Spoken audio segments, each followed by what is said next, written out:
Terengganu போக்குவரத்து குற்றப்புலனாய்வுத்துறை நடத்திய சோதனையில் 270 வெளிநாட்டினர் கைது செய்யப்பட்டுள்ளனர். 235 மோட்டார் சைக்கிள்கள் பறிமுதல் செய்யப்பட்டுள்ளன. மியான்மர், பங்களாதேஷ், இந்தோனேசியா நாட்டைச் சேர்ந்த 270 வெளிநாட்டினர் சட்டவிரோதமாக மோட்டார் சைக்கிள் பயன்படுத்தியது தெரிய வந்துள்ளதாக திரங்கானு போக்குவரத்து குற்றப்புலனாய்வுத்துறை ஆணையர் முகமது ஜம்ரி சமியூன் தெரிவித்தார். 270 வெளிநாட்டினரில் 80 பேர் சட்டவிரோதமாக மலேசியாவில் தங்கி இருப்பதாக முதற்கட்ட விசாரணையில் தெரிய வந்துள்ளது. கைது செய்யப்பட்ட அனைவரும் கெமாமான் மாவட்ட காவல் நிலையத்தில் தடுத்து வைக்கப்பட்டுள்ளதாக முகமது ஜம்ரி சமியூன் தெரிவித்தார்.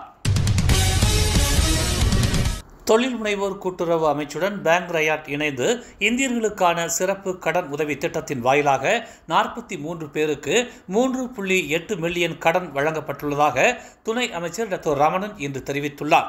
மேலும் 5.7 மில்லியன் மதிப்பிலான 135 விண்ணப்பங்கள் பரிசீலனையில் இருப்பதாக அவர் தெரிவித்தார்.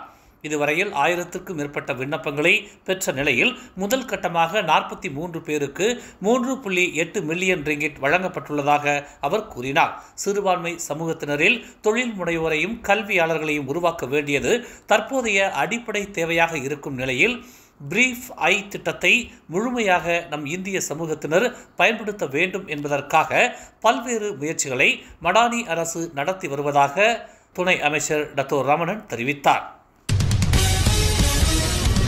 மூவாரிலிருந்து நாடாளுமன்றத்தை நோக்கி பாத யாத்திரை மேற்கொள்வதாக தெரிவித்த மூவார் நாடாளுமன்ற உறுப்பினர் சையத் அப்துல் ரஹ்மான் இன்று அதிகாலை மூவாரிலிருந்து தனது பாத யாத்திரையை தொடங்கினார்.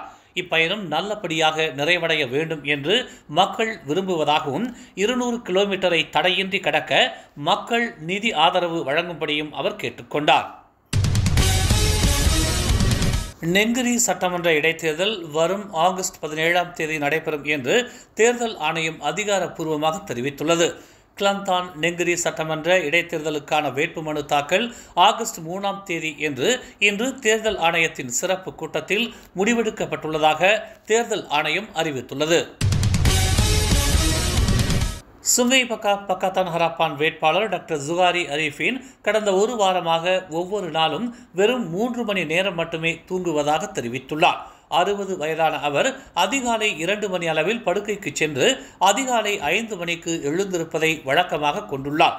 கடந்த சனிக்கிழமை அவர் வேட்புமனு தாக்கல் செய்த உடனேயே தொடங்கிய அவரது தீவிர பிரச்சாரத்தை பிரதிபலிக்கும் வகையில் ஜுகாரி இதுவரை 50 விழுக்காட்டிற்கும் அதிகமான வாக்காளர்களை சந்தித்துள்ளதாக தெரிவித்துள்ளார். நேற்று சுங்கைதூரி இரவு சந்தையில் வர்த்தகர்களுக்கு வாழ்த்து தெரிவிக்கும் போது அவர் இதனை பகிர்ந்து கொண்டார். முதலாளியால் தாக்கப்பட்டதாக கூறப்படும் 24 வயது இந்தோனேசிய பணிப்பெண் காவல்துறையினரால் மீட்கப்பட்டுள்ளார். அவர் துஷ்பிரயோகம் செய்யப்பட்டது மட்டுமல்லாமல் பாதிக்கப்பட்ட பெண்ணுக்கு கடந்த 6 மாதங்களாக சம்பளமும் வழங்கவில்லை என்பது தெரிய வந்துள்ளது. நேற்று மாலை சுமார் 6:15 மணி அளவில் ஸ்லாயாங்கில் உள்ள ஒரு வீட்டில் புக்கிட்டமான் சிஐடியின் ஆள்கடத்தல் மற்றும் புலம்பெயர்ந்தோரின் கடத்தல் தடுப்பு பிரிவு நடத்திய சோதனையை தொடர்ந்து பாதிக்கப்பட்டவர் மீட்கப்பட்டார். இதனை அடுத்து 39 வயதான பெண் முதலாளியை போலீசார் கைது செய்தனர். கணக்காளராக பணிபுரியும் அந்த மாது விசாரணைக்காக கொம்பாக் மாவட்ட காவல்துறை தலைமையகத்திற்கு அழைத்து வரப்பட்டார்.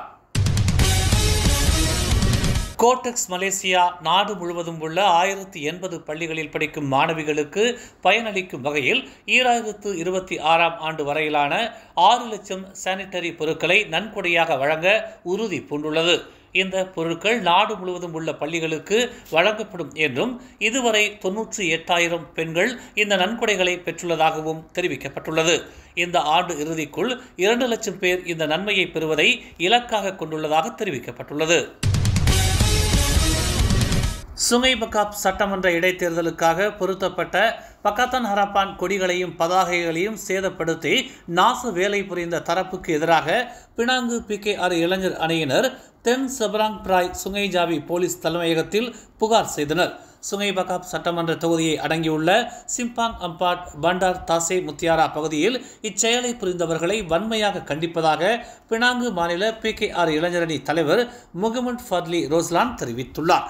கடந்த புதன்கிழமை நள்ளிரவு 12 மணி அளவில் கண்காணிப்பு நடவடிக்கையில் ஈடுபட்டிருந்த கட்சி பணியாளர்கள் இதனை கண்டதாக கூறிய அவர், அச்சமயத்தில் பரிகாத்தான் கட்சியின் பணியாளர்கள் தங்கள் கட்சி கொடியை பொறித்துக் கொண்டிருந்த போது இந்த நாச வேலையை செய்திருக்கலாம் என்று தெரிவித்தார். அங்கு பொருத்தப்பட்டிருந்த 38 பதாகைகள் மற்றும் 53 கொடிகள் கீழே இறக்கி சேதப்படுத்தப்பட்டு அவை யாவும் அருகில் உள்ள கால்வாயில் கிடந்ததை கண்டதாகவும் அதற்கு பதிலாக அந்த இடத்தில் பரிகாத்தான் கொடிகள் பொருத்தப்பட்டிருந்ததாகவும் அவர் கூறினார்.